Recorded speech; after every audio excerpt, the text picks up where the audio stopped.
औज़ुबिल्लाहिमिनश्शैतानिर्रजीम बिस्मिल्लाहिर्रहमानिर्रहीम। Character building के सिलसिले में आपसे बात हो रही है। तो हमारे मुख्तलिफ़ टॉपिक्स जो हैं वो बोर्ड ने दिए हैं, जिसमें अल्लाह और उसके रसूल की मोहब्बत, नबी अकरम सल्लल्लाहु अलैहि वसल्लम की हयात तय्यबा एक कामिल नमूना, अमानतदारी, अदल व इंसाफ, इसमें से आप लोग बात करना चाहेंगे या कोई और चीज़ आप सीखना चाहते हैं तो वो बता दीजिए कि किस बात पर आपने बात करना है। मिसबाहुल हक वल्वी साहब तो आपसे बात कर ही रहे होंगे, वो आपके क्लास इंचार्ज हैं, लेकिन कुछ बात कर रहे थे। आप क्या कह रहे थे बेटा, आप क्या सीखना चाह रहे हैं? सर मैं आपसे बोर्ड के जिस्म पाक करने के कौन कौन से तरीके हैं और जिस्म पाक रखने के बंदा जिस्म किस चीज़ों से बंदे का जिस्म नापाक हो जाए? बेटा वैसे तो मिसबाहुल हक वल्वी साहब आपके बड़े ज़बरदस्त टीचर हैं और इस्लामियात में वो माहिर भी हैं। पता नहीं, मुझे नहीं समझ आ रही कि आपको ये क्वेश्चन करने की ज़रूरत क्यों महसूस हुई। बहरहाल मैं कोशिश करूँगा कि आप लोगों के इन 2-3 सवालात के जवाब दे सकूँ। सबसे जो अहम बात है ना बेटा, वो होती है, पेशाब करते हुए कतरे गिर जाते हैं तो वो बोलते हैं कि जिस्म नापाक हो गया, तो इसलिए बेटा मैं कोशिश करूँगा कि ना सिर्फ ये कि आपको पाक रहने के तरीके बताऊँ, बल्कि साफ़ रहने के तरीके भी बताऊँगा, और ना सिर्फ जिस्मानी तहारत बल्कि आपकी ज़हनी तहारत और आपकी जो रूहानी तहारत है, इन तीनों की तरफ मैं आपकी तवज्जो दिलाऊँगा। और मुझे उम्मीद है कि आज के लेक्चर के बाद आप दोबारा मुझे मौका देंगे कि मैं इसी मौजू पर फिर बात करूं। असल में बेटा बात ये होती है कि जो पाक आदमी रहता है, वो साफ़ आदमी रहता है, वो बेबाक होता है। अरबी में बोला जाता है फ़लानुन ज़कानुन, वो आदमी पाक है। पाक रहो बेबाक रहो, ये भी मुहावरा आप लोग सुनते रहते हैं। 3 चीज़ें ज़रूरी होती हैं। नंबर 1 आपका दिल, दिमाग और आपका जिस्म। जब तक तीनों चीज़ें पाक नहीं होती, आप लोग पाक नहीं रह सकते। और इसमें अगर ऐड किया जाए तो वो आपका माहौल भी है। सबसे पहले मैं बात करता हूँ कि आपका किस तरह से ज़हन और दिल पाक हो सकता है। अकायद की वजह से, ज़िंदगी की फ़िलासफ़ी की वजह से इंसान को उसके अमाल होते हैं, उसकी नीयतें बनती हैं, उसके अमाल, इन्नमल आमालु बिन्नियात, अमाल का दारोमदार नीयतों पर है। और नीयतें कैसे ठीक होती हैं? नीयतें बेटा इस तरह से ठीक होती हैं कि जैसे आपके अकायद हों। अकायद में एक बात को फोकस किया जाता है, वो है अल्लाह का वजूद। और जो दूसरा बड़ा कुरान पाक ने हमें अकीदा दिया है, वो है अकीदा आखिरत। पूरे कुरान पाक में इन 2 अकायद की तरफ फोकस किया गया है और इन 2 अकायद के ताने बाने को बुना गया है। नंबर 1 कि अल्लाह मौजूद है और अल्लाह एक है। नंबर 2 कि जवाबदही का तसव्वुर, कि आप लोग दुनिया में आर्जी तौर पर यहाँ रह रहे हैं और एक दिन अल्लाह के हुजूर आप जवाबदेह होंगे और उसके नतीजे में हमेशा हमेशा की जन्नत या हमेशा हमेशा की दोज़ख। इन 2 अकायद के तरफ ही पूरे कुरान पाक का जो मज़ामीन है उसकी तरफ इशारा किया गया है। दूसरे लफ्ज़ों में कि कुरान पाक में अगर ज़्यादा जिन 2 अकायद की बात की गई है, वो अल्लाह का वजूद है, अल्लाह का एक होना है, वहदानियत है, और दूसरी अकीदा आखिरत। लोग इस फ़िक्रे को सुन के शायद आपके ज़हनों में ये आए कि शायद ख़त्म नबूवत का, रसूलों पर ईमान का, किताबों पर ईमान का और दीगर जो हमारे ईमानियात के हिस्से हैं, क्या वो कम अहमियत के हैं? ऐसा नहीं है, वो भी अहम है।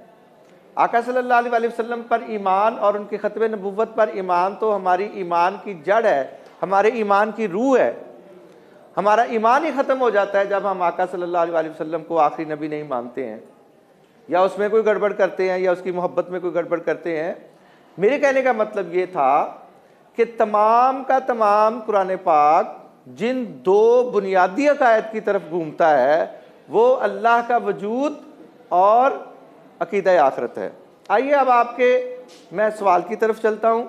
ये बताना ज़रूरी था, जब आदमी अल्लाह को एक समझता है और अकीदा आखिरत या जवाबदही का तसव्वुर उसके ज़हन में रासिख होता है तो वो पाक रहने की कोशिश करता है, वो साफ़ रहने की कोशिश करता है, उसका जहन पाकीज़ा होता है, उसके ख्यालात पाकीज़ा होते हैं, उसके दिली जज्बात पाकीज़ा होते हैं, तो फिर उसका पाक रहना ज़्यादा आसान हो जाता है। फिर वो पाकीज़ा माहौल की तरफ देखता है, फिर वो पाकीज़ा लिबास पहनता है, फिर वो पाकीज़ा ख्यालात रखता है, फिर वो पाकीज़ा अपने आमाल करता है, फिर वो पाकीज़ा रहता है और हमेशा हमेशा के लिए पाक हो जाता है, और फिर बेबाक हो जाता है और अल्लाह के हाँ सुरखरू हो जाता है। मेरी बात को समझें, मैं दोबारा बात करता हूँ। जब आप अल्लाह को एक मानते हैं, उसको हर दम हाज़िर नाज़िर समझते हैं, और दूसरी तरफ आपको पता है कि अल्लाह आपसे पूछेगा, अल्लाह ताला आपसे जवाब दही करेगा, तो फिर आपकी जलवत भी अच्छी होती है, फिर आपकी खलवत भी अच्छी होती है। इस फिक्र को समझिए, फिर आपकी जलवत भी अच्छी होती है, लोगों के सामने जब आप हैं फिर भी आप अच्छे हैं, और आप खलवत में भी अच्छे हैं। किसी के अच्छे होने की दलील ये होती है कि वो हर जगह पे अच्छा होता है, वो अपनी खलवत में भी अच्छा होता है और वह अपनी जलवत में भी अच्छा होता है। बल्कि एक पैमाना ये होता है कि मौजूदा दौर में मैं आप लोगों को दुनिया के मजलूम तरीन लोग समझता हूँ। बताइए ज़रा, अंदाज़ा लगाइए क्यों। मैंने एक क्वेश्चन किया है कि आप लोगों को इस हवाले से, जिस कंटेक्स्ट में बात हो रही है कि आप लोगों को मैं मजलूम तरीन इंसान समझता हूँ, मजलूम तरीन तबका समझता हूँ, नौजवान लोगों को। वजह, आइए मैं आपको वजह बताता हूँ। वजह यह है कि आपके पास दस्तयाबी है बुराई की इतनी सस्ती और इतनी तेज़ रफ्तार के जिसकी कोई इंतहा नहीं है। मोबाइल की सूरत में, लैपटॉप की सूरत में, मीडिया की सूरत में, प्रिंट मीडिया की सूरत में और इलेक्ट्रॉनिक मीडिया की सूरत में आपके हाथ में ये 6 इंच का जो मोबाइल है, ये दुनिया जहान की बगैरती को भी समझे हुए है और दुनिया जहान की मालूमात को भी समझे हुए है। लेकिन क्या हम, जो आपका क्वेश्चन था ना बेटा कि हम कैसे पाक रहें, असल सवाल ये पैदा होता है कि हम पाक कैसे रहें। आइए हम उसवे रसूल से देखते हैं। हमें तमाम ताने बाने किस तरफ जोड़ने होते हैं, या अल्लाह की तरफ या अल्लाह के रसूल की तरफ। ऐसे ही है, अगर हम कुरान पाक की तरफ देखें तो अल्लाह हमें बताता है कि वल्लाहु युहिब्बुल मुतताहिरीन व युहिब्बुत तव्वाबीन। अल्लाह ताला तौबा करने वालों को कबूल करता है और अल्लाह ताला जो है वो ताहिर लोगों को पसंद करता है। इससे पहले चलते हैं, हमारी जो पहली वही है, हमारी जो पहली वही है उसका ताल्लुक इल्म के साथ है, ज़हन की पाकी के साथ है। ज़हन की पाकी की बात करता है कि इल्म हो, और उसके बाद जो दूसरी वही है, किसी को पता है कि दूसरी वही क्या है?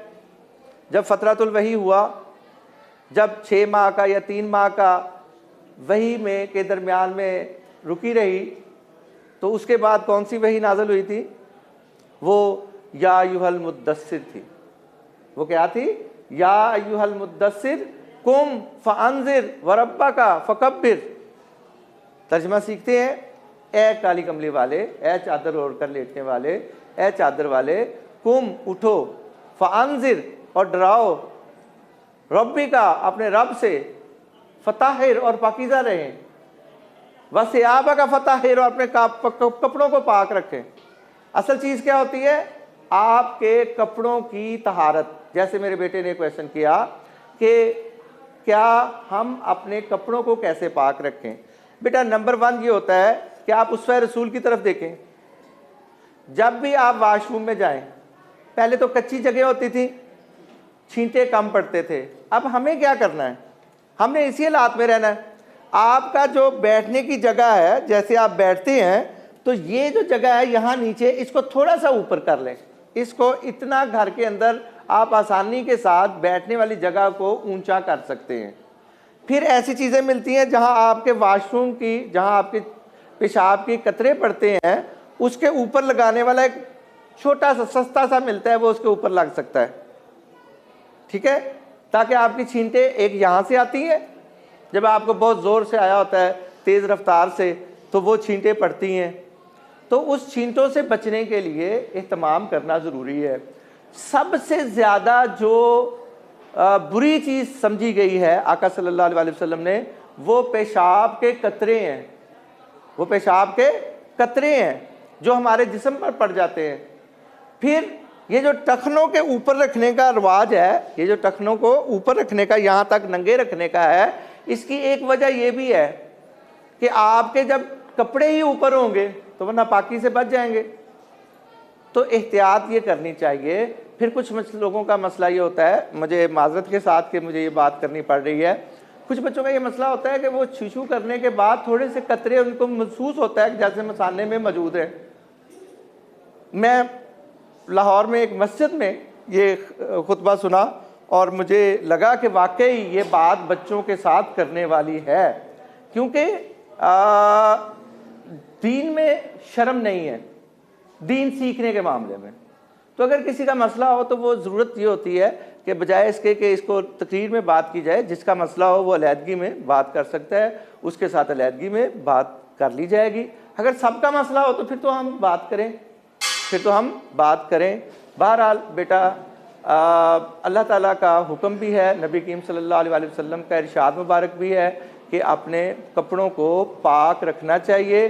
जब आपके कपड़े, आपका लिबास, आपका माहौल सब कुछ पाक होगा तो आपको पाक रहना आसान होगा।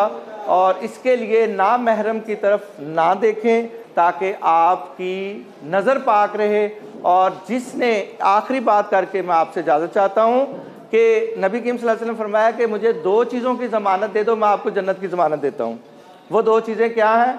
एक, 2 आपके 2 जबड़ों के दरमियान अपनी ज़ुबान को फहश बातों से, गालियों से और गंदी बातों से महफूज रखें। दूसरा, जो आपकी 2 टांगों के दरमियान है, उसका भी सही इस्तेमाल करें आपकी शर्मगाह। अल्लाह ताला हमें अमल की तौफीक दे। कोई क्वेश्चन हो तो वो कर लें जी। समझ